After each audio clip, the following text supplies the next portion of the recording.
When you need to build up your team to handle the growing chaos at work, use Indeed Sponsored Jobs. It gives your job post the boost it needs to be seen and helps reach people with the right skills, certifications, and more. Spend less time searching and more time actually interviewing candidates who check all your boxes. Listeners of this show will get a $75 sponsored job credit at Indeed.com/podcast. That's Indeed.com/podcast. Terms and conditions apply. Need a hiring hero? This is a job for Indeed Sponsored Jobs. Study and play come together on a Windows 11 PC. And for a limited time, college students get the best of both worlds. Get the Unreal College Deal. Everything you need to study and play with select Windows 11 PCs. Eligible students get a year of Microsoft 365 Premium and a year of Xbox Game Pass Ultimate with a custom color Xbox wireless controller. Learn more at windows.com/student offer. While supplies last. Ends June 30th. Terms at aka.ms/collegepc. All right, so this starts our run on this Tuesday morning of three really good sports guys in a row. That's not all they do. Andrew Giuliani, of course, is guy ran for governor and did a great job. Michael Rappaport is a great comedian and actor. Beningo is a sports guy. We'll get to all three on the Knicks. But we start with Andrew Giuliani, and I don't think you folks know how close Andrew and I are. I mean, he's on the radio show quite a bit, and people seem to think they've got an idea, but we're really close. And when his dad, Rudy, fell sick a couple of weeks ago, maybe a month ago, I don't know, I texted Andrew right away, and he got right back to me right away. And that was a very, very difficult time. We know the priest, in fact, at one point gave Rudy his last rites, and thank God he's doing okay now. But, Andrew, I want to start right here with America's mayor, your father, who you love so much. That was a very scary time for you, the family, and quite frankly, all of New York. Well, thank you, Sid, and thank you for reaching out immediately. And for so many New Yorkers, I can tell you I still have, a couple thousand text messages that I still need to get through because it was amazing, and it was just so beautiful to see just how many lives that he's affected. But you're absolutely right. I mean, I got down to the hospital in Florida on a Sunday night, and he had just received his last rites. He was unconscious. He was on a ventilator. But as Rudy Giuliani does, and as New Yorkers do, he battled back. And now I would say he's 95%. The guy is traveling around again. He's feeling good. I could tell he was getting better the next day when Monday night he looked at me and he told me, "You need to get your ass back to D.C." and I told him, "Dad, if you get yourself out of the ICU tonight, tomorrow morning, I'll take the first flight back to D.C." I think I took the third flight back to D.C., so I might not have been completely honest, but I got my ass back to D.C. as he wanted and working on this incredible project. So, but as a son, as you know, Sid, I'm so proud of him to just see the resilience that he's shown our country, not just throughout his life, but especially over the last 5 years. I'm such a proud son. One more on your dad. We all know, of course, he was the greatest mayor ever. I say he's the greatest mayor of any city ever, and our dear mutual friend, President Trump, agrees. But if you ever had a doubt, right, I mean, if you're kind of battling back and forth about how good your dad, Rudy, was in that position, take a look at the jerk-off we've got as mayor right now, and it becomes clearly obvious how good your dad was, right?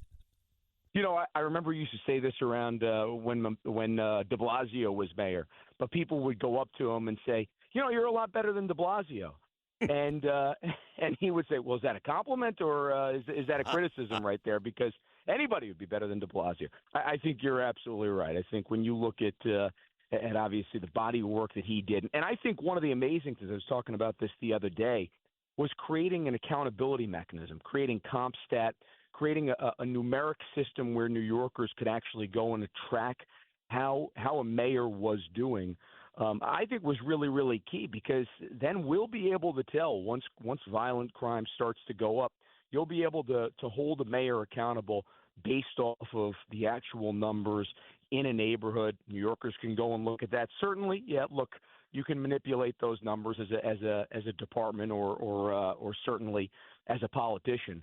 But it starts to become tougher and tougher once people start seeing their quality of life, it rapidly devolve, and then the numbers are there to back it up. One more on mayor. You ran for governor. You did an amazing job. Came in second to Lee Zeldin to represent the Republicans. You would have beaten Hochul, but that's old news. I'm sure you'll be governor of Florida one day. I'm betting on that. And your dad was the mayor. And every day, Andrew, I'm not exaggerating. I think you know this. Every day somebody else, whether it's Laura Trump or Bruce Blakeman, says to me, you should really consider running in 2029. And look, I've got this great radio gig. I'm about to sign an extension, hopefully, and make a lot of money the next couple of years. But New Yorkers are so desperate at this point for somebody with a little bit of balls to step up and do something that I swear to you, Andrew, every day. Now, Danielle will kill me. She's not kidding. She'll divorce me, which I'm not going to go through that. But should I consider that, or is that completely crazy? I think you absolutely have to. I mean, look, you love our city. You have an incredible voice. And I think that, as somebody who, in his life was a Democrat, now is a Republican, but as somebody who basically has looked and said, hey, this is a party that had left me. I think you could probably speak to New Yorkers in a pretty unique way. So, I mean, I think you absolutely have to look at it and see what you can do to save our city. So I'm adding Andrew Giuliani to the list. It's a very impressive list already, I got to tell you. But I haven't talked to Trump about it yet, and I had the opportunity to see Trump on Friday. He was up in Rockland County. He was there, Andrew Giuliani, to endorse Mike Lawler. It was a great rally. Trump spoke, and Mike spoke, and Bruce Blakeman, Howard Lutnick, and I don't know if you saw, but, he didn't know I was there because on the right side, in the front row, on the right side was all those dignitaries. I was in the front row too, but all the way on the left side. He never saw me. He didn't know I was there. But as he was exiting the runway, walking off the stage, he saw me. His face lit up, and he actually gave me the finger motion to come see him. So here I am jumping over the barricade. Secret Service came at me. Trump is like, leave him. And I spent a good 30 seconds shaking hands and whispering in Trump's ear. He whispered in mine. The video was everywhere. Everybody's seen it since then. Just another time where President Trump went out of his way to make sure he said hello to me. And every time, Andrew, it's special. Every time. Oh, well, hey, look, the guy is there. There's nobody I met that's more charismatic than Donald Trump. That really, really. And look, you guys have a fantastic relationship. It's so fun to see it budding, and aren't there special opportunities when you get to see him in his element, speaking like that, and you get to see all the people. I mean, Jackson Dart out there introducing him. How cool it is to see somebody who's a 23-year-old young budding star in New York who understands how important it is to introduce the President of the United States, especially this president, to his home state. We're going to call New York his home state. We're not going to call New Jersey. New York, his home state. To introduce the President of the United States to his home state. What an amazing opportunity for all of us to get the opportunity to be around him. It really, really is amazing. And it's wonderful to see from my perspective the great relationship you guys have. Which you played a major part in, man. A major part. Inviting me early on when he was campaigning years ago, inviting me to Mar-a-Lago, inviting me to the golf course for that epic lunch where he and I spoke, pretty much just the two of us, for about 45 minutes, putting him on the cell phone on the golf course years ago, Andrew. I mean, you've been such an integral part of this relationship between me and Trump. But you mentioned Jackson Dart. Here's another story I want to get to, because you, like me, are a diehard New York Football Giant fan. Diehard fan. Here's Dart. He looked great. I was standing 10 feet from him. And as soon as the rally is over, you got Abdul Carter, who the Giants took in the first round out of Penn State 2 years ago. He was so good, we drafted another linebacker this year. But Abdul Carter comes out, and he just eviscerates Jackson Dart. Then you got that racist writer from the New York Daily News, Leonard Green, who writes a story on Sunday that Jackson Dart gets a 15-yard penalty for hanging out with President Trump. I mean, we are in the stage now in America. You're not allowed to like President Trump. You've got Giant teammates and writers in New York giving Jackson Dart a hard time. What the hell is that all about? Well, it's Trump derangement syndrome, right? That's what it comes down to. The president named it perfectly. That's what it is. People take their rationality, take just the idea of, hey, the opportunity to introduce a president of the United States, to be able to do that in your home state, regardless of what your politics are.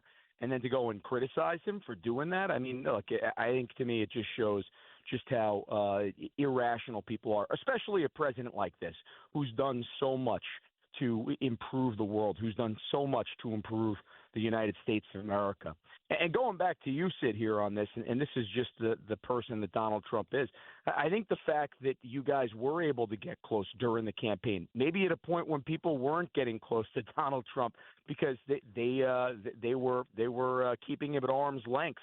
Maybe the fact that you ultimately were getting close to him at a time when other people weren't. I think he remembers that, and I think he holds that very, very highly and very, very closely. Loyalty is very important to him. This is a great Andrew Giuliani, who, of course, President Trump put in charge of FIFA. It's a big deal. We'll get to that. I think you're right, because his most ardent supporters now are the same people. You remember, Andrew, that were telling me on the air, I like his policies, but he can't win. He's not going to beat DeSantis. He's not going to beat Haley. And you remember, I was like, people, shut up. They're not going to come close.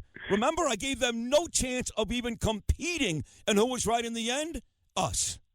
Yeah, I don't know.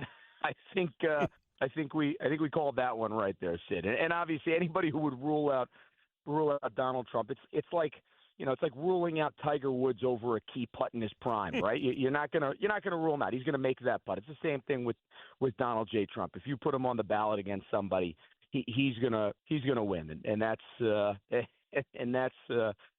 really the magic of Donald Trump. One more sports issue beyond soccer, or sports story, I should say. You're just a great New York sports kid, Andrew. We remember you 7 years old rooting for the New York Yankees. And let's go to the Knicks. I know you're a Giant fan, Amazing. a Yankee fan, a Knicks fan.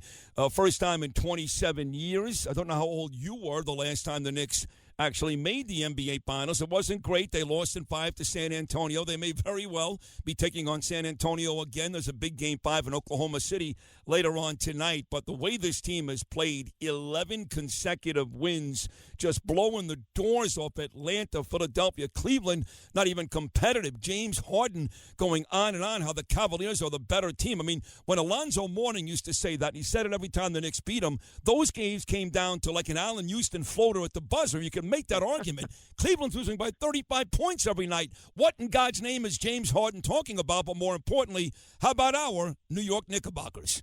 I've never seen anything like it, to have 3 closeout games on the road of 30 points or more. I mean, it really, really is amazing.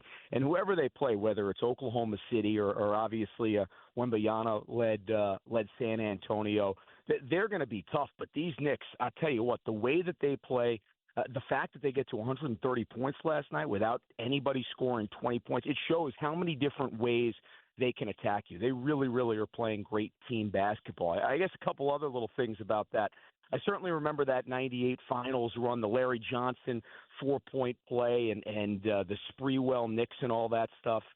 The last finals game I went to, though, actually was the same day as the opening day of the World Cup in 1994 when OJ was driving down the freeway here Game 5 in Los Angeles. That's right. Yep. That's right. Game 5. And I remember that. I remember people going outside, out to the bowl to be able to watch the TVs where the concession stands were and how the stadium was seemed like it was half empty there. I mean, truly, truly amazing. Well, now that the World Cup and the Knicks are back in the finals over here, as somebody who's running the World Cup for the president, let's hope we don't have some major football star that's driving down the 405 freeway here come June 12th this year. That would not be good. That would not be good. You're right. But I'll tell you, one really cool moment as a New Yorker and as a father last night, my daughter was about to go to sleep, and I just had her on the couch with me, and I was telling her the last time that the Knicks made the finals, Daddy was a young boy here, and she fell asleep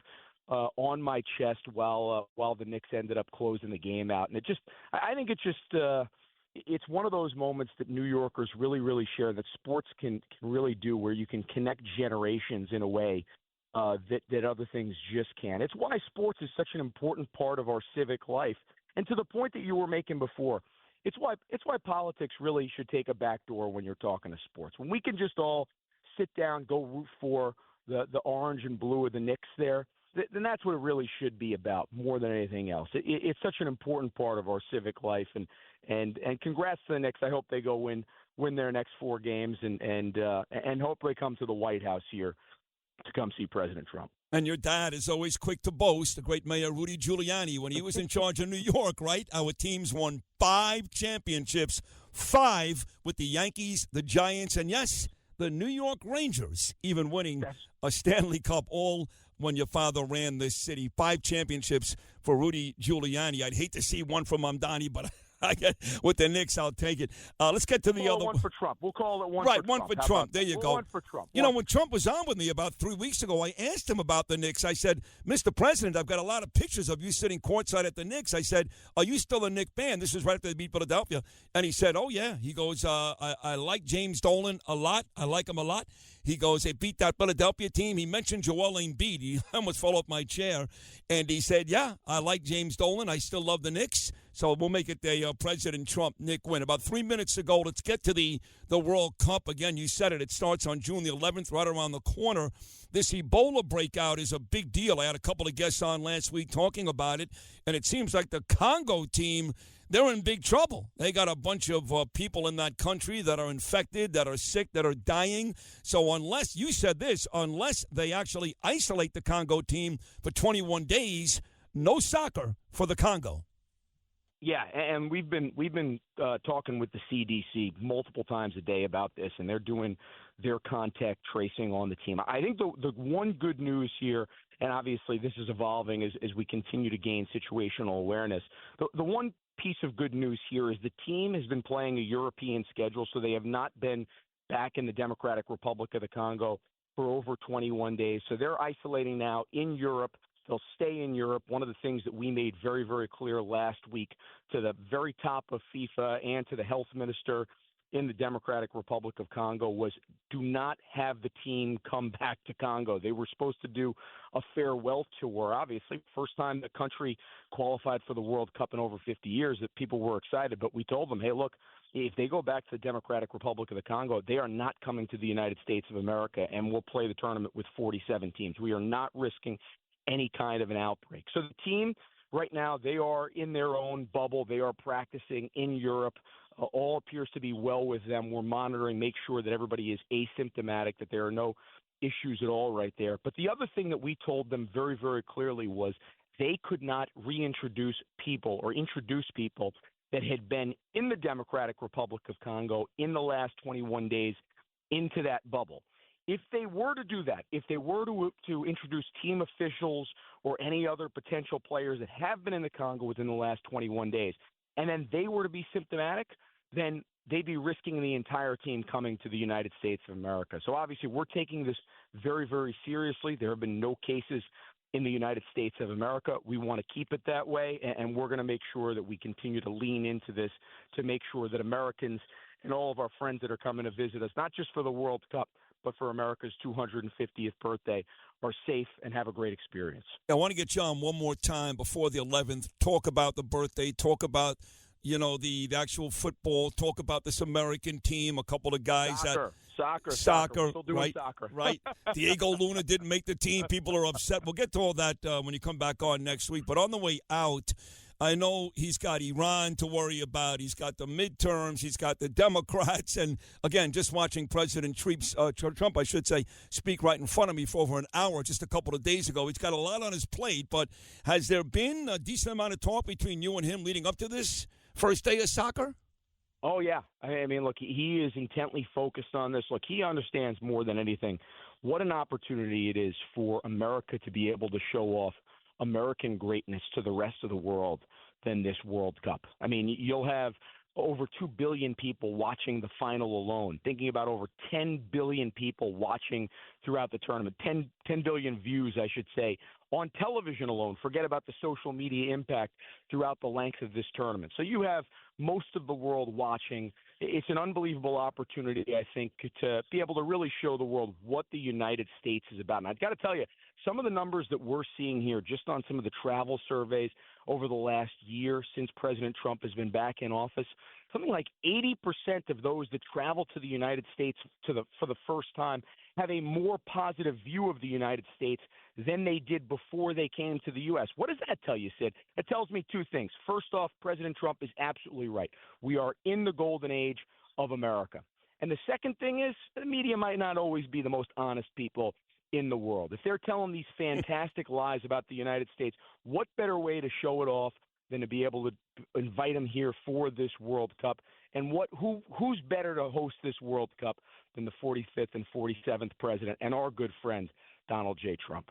Perfectly said. I can't wait to get you back again before June 11th. This was a magnificent conversation, Andrew Giuliani. It always is with you. You're amazing. I love you, pal. So I know you're traveling a lot today. You're flying to about 10 different places. Have a safe trip, and I look forward to talking to you again a couple times before we actually start the event on June the 11th. Andrew Giuliani, great job. I love you. Thanks, pal.